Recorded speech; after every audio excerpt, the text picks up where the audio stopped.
आप सभी का बहुत बहुत स्वागत है। अभी तक हमने पिछली पोस्ट में विधि के विधान यानी लॉ ऑफ नेचर के बारे में बात की। उसमें सारी घटनाओं के विश्लेषण द्वारा हमने जाना कि कैसे कैसे संयोग खड़े होते हैं तो कैसा कैसा परिणाम आता है, और सारी घटनाओं के सारे पात्र में एक सा परिवर्तन यानी बदलाव आता है। जैसे कोई एक रोग के सभी दर्दी के लक्षण एक जैसे होते हैं, और इन सारी घटनाओं में हमने प्रतिपादित भी किया। आज हम मन के मायाजाल की बात करेंगे कि हमारा मन ही हमसे कैसे छल पैदा करके हमें कैसे भ्रमित करता है। तो आज सबसे पहले कैकेयी का ही प्रसंग लेंगे। जब श्री राम के राज्याभिषेक की सारी तैयारियां हो रही थी, जब कैकेयी भी सहमत थी, तब घर का माहौल बहुत बहुत आनंदित था। सब कुछ संपूर्ण था, किसी भी चीज की कमी नहीं थी। लेकिन जब कैकेयी के मन में भारत के लिए राजगद्दी पाने की इच्छा उठी, उसी वक्त उसके पास जो जो सुविधाएं थी, जो साजो सामान था, जो भी संपत्ति थी, उनका राज परिवार में रुतबा था, उसमें लेशमात्र भी कमी ना होने के बावजूद कैकेयी दुखी हो गई। ना किसी ने कुछ कहा है, ना किसी ने कुछ अपमानित किया है, फिर भी उसका सुख का प्रवाह रुक गया। तो इसका साफ साफ मतलब है कि सुख हमारे पास क्या सुविधा, संपत्ति एवं मान सम्मान है, उससे नहीं मिलता है। क्योंकि कैकेयी के पास जो भी था उसमें से लेश मात्र की कमी नहीं हुई है, और कैकेयी दुखी दुखी हो गई। उसका सारा सुख गायब हो गया। तो इससे सिद्ध होता है कि सुख का आधार बाहरी परिस्थिति ऊपर नहीं है। बाहर किसी भी प्रकार का परिवर्तन न होने के बाद भी व्यक्ति दुखी हो जाता है, उसकी शांति एवं प्रेम लुप्त हो जाता है। तो इसका मतलब भी यह होता है कि हमारा मन सुख और दुख पैदा कर रहा है।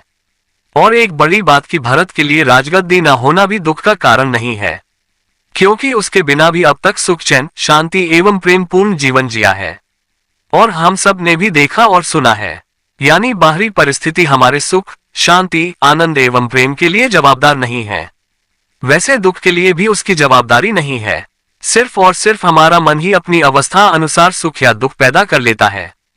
जैसे सूर्य तो एक ही जगह युगों से स्थिर है, लेकिन पृथ्वी के घूमने की वजह से सूर्य का उदय एवं अस्त होने का आभास होता है, सुबह, शाम, रात और दिन का बदलाव प्रतीत होते हैं। वैसे हमारी मानसिक स्थिति में आने वाले बदलाव अनुसार हमारे भीतर सुखद या दुखद संवेदना पैदा होती है, और हमें सुख और दुख का अनुभव होता है। और उसका प्रमाण हमने देखा कि कैकेयी के पास जो भी था उसमें लेशमात्र की कमी न होने के बावजूद दुखी हो गई और सबको दुख बांटा। वैसे पंचवटी में स्वर्णमृग देखने से पहले सीता जी के पास जो भी था उसमें लेशमात्र की कमी न होने के बावजूद सीता को सुवर्णमृग के अभाव खटकने लगा, स्वयं दुखी हो गई, दुख बांटना शुरू कर दिया।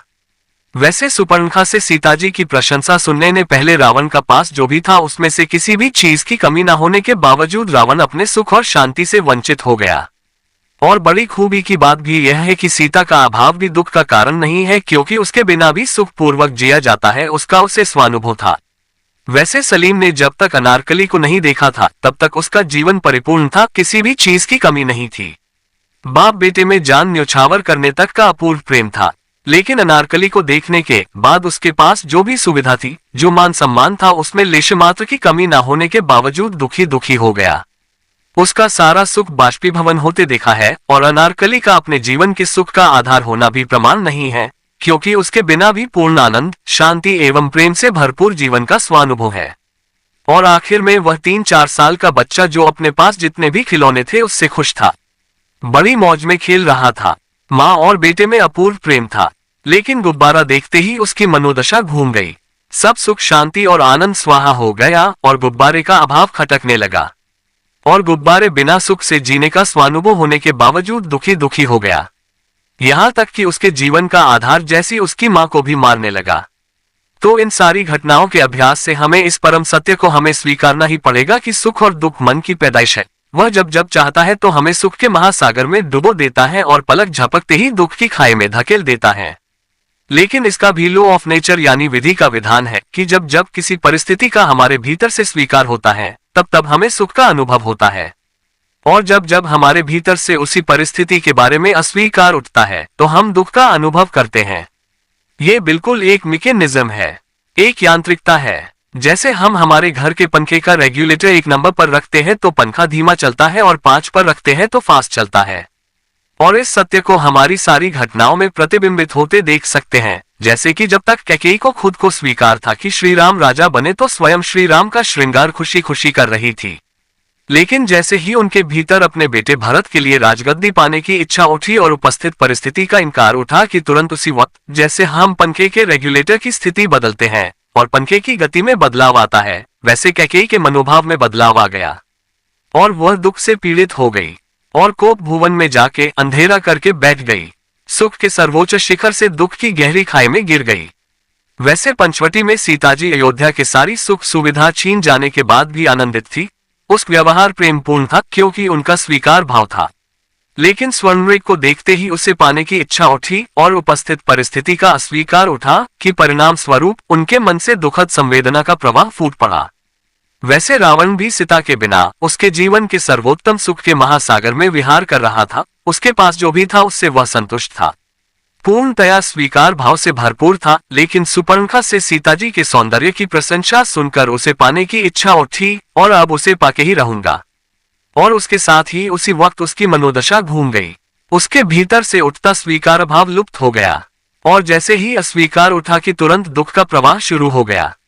स्वयं आकुल व्याकुल हो गया और यहाँ तक कि लंकेश स्वयं एक भिखारी बनकर भिक्षा पात्र लेके भिक्षांदेही की पुकार लगाने पर उतारू हो गया। आदमी का कहां से कहां तक पतन हो सकता है, और वह भी बाहर कुछ भी बदलाव न होने के बावजूद। और यही घटनाक्रम हम सलीम की जिंदगी में देख सकते हैं कि जिस अनारकली के बिना जो भी परिस्थिति का उसे जब तक स्वीकार था तब वह सुख की सर्वोत्तम अवस्था पर था, लेकिन जैसे अनारकली को पाने की इच्छा उठी और उसके बिना भी क्या जीना का भाव उठा, मतलब कि अब तो अनारकली मिले तब ही मैं मानूंगा, तो उपस्थित परिस्थिति का अस्वीकार उठते ही दुख से पीड़ित हो जाता है। और वह बच्चा जब तक उसके पास जो भी खिलौने थे उसका स्वीकार था तब तक वह प्रसन्न था, लेकिन गुब्बारे को देखकर उसे पाने की इच्छा उठी और सारा सुख गायब हो गया और दुख की लहरें उठने लगी। तो सुख और दुख हमारी मानसिकता अनुसार हमारे भीतर से उठने वाली संवेदना है और उसको हम भोगते हैं। हमारे पास क्या है और क्या नहीं है उसका कोई मूल्य नहीं है।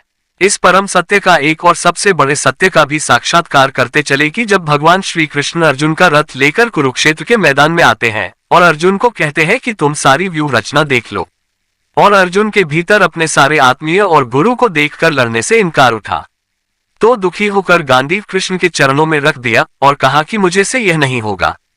और फिर हुई श्रीमद् भगवद गीता की शुरुआत, और दोनों के बीच सिर्फ बातें ही हुई और 18वें अध्याय के छोर पर पहुंचते पहुंचते अर्जुन के भीतर की सारी शंका एवं संदेह का समाधान हो गया और उपस्थित परिस्थिति का स्वीकार हो गया।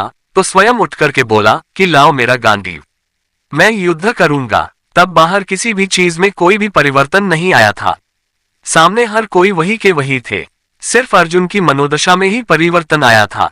आज बस इतना ही, फिर मिलेंगे और सत्य और तथ्य को लेकर। तब तक आज्ञा दीजिए। सबका मंगल हो। अस्तु।